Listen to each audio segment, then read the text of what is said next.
Hi friends, welcome to నాటు వైద్యం. ఈరోజు మనం మలబద్ధకాన్ని తగ్గించే కొన్ని అద్భుతమైన చిట్కాల గురించి మనం తెలుసుకుందామండి. చాలా మంది కూడా మోషన్ అనేది సరిగ్గా రాక చాలా రకాల ఇబ్బందులు ఎదుర్కొంటూ ఉంటారు. ముఖ్యంగా మోషన్ ఫ్రీగా రానట్లయితే కనుక స్కిన్ ఎలర్జీస్ కానివ్వండి, బ్లడ్ ఎలర్జీ కానివ్వండి, పైల్స్ లాంటివి కానివ్వండి అధికంగా రావడానికి అవకాశం ఉంటుంది. సో ఎప్పుడు కూడా తిన్న ఆహారం అనేది చక్కగా జీర్ణమైపోయి మోషన్ ద్వారా బయటికి వెళ్ళిపోతేనే మనం హెల్తీగా ఉంటాం కూడా. సో ఇలాంటి సందర్భాల్లో ఈ మలబద్ధకం సమస్యతో బాధపడే వారికి సునాముఖి చూర్ణం అనేది చాలా అద్భుతంగా పనిచేస్తుంది. సునాముఖి చూర్ణం మనకు అన్ని రకాల ఆయుర్వేదిక్ షాపులలో ఆన్లైన్లో కూడా లభిస్తుంది. రాత్రిపూట పడుకునే ముందు ఒక గ్లాసు గోరువెచ్చటి నీటిలో ఒక చెంచాడు సునాముఖి చూర్ణాన్ని కనుక కలుపుకొని రాత్రి తాగి పడుకున్నట్లయితే ఉదయాన్నే మంచి 1 లేదా 2 సార్లు చాలా లూజ్గా మోషన్స్ అనేటివి కావడం అనేది జరుగుతుంది.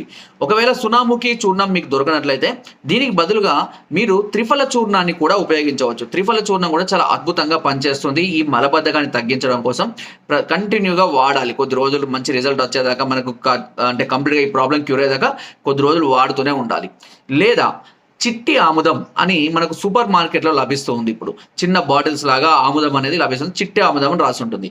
ఈ చిట్టి ఆముదాన్ని ఉదయం పూట పరికడుపునే ఏమి తినక ముందు ఒక పెద్ద గ్లాసు గోరువెచ్చని నీళ్ళలో ఒక మూతడు ఈ ఆముదాన్ని వేసుకొని పరికడుపునే తాగేసినట్లయితే కేవలం 1 గంట లోపే మీకు చాలా సులువైనటువంటి లూజ్ మోషన్స్ అనేవి అవ్వడం అనేది జరుగుతుంది.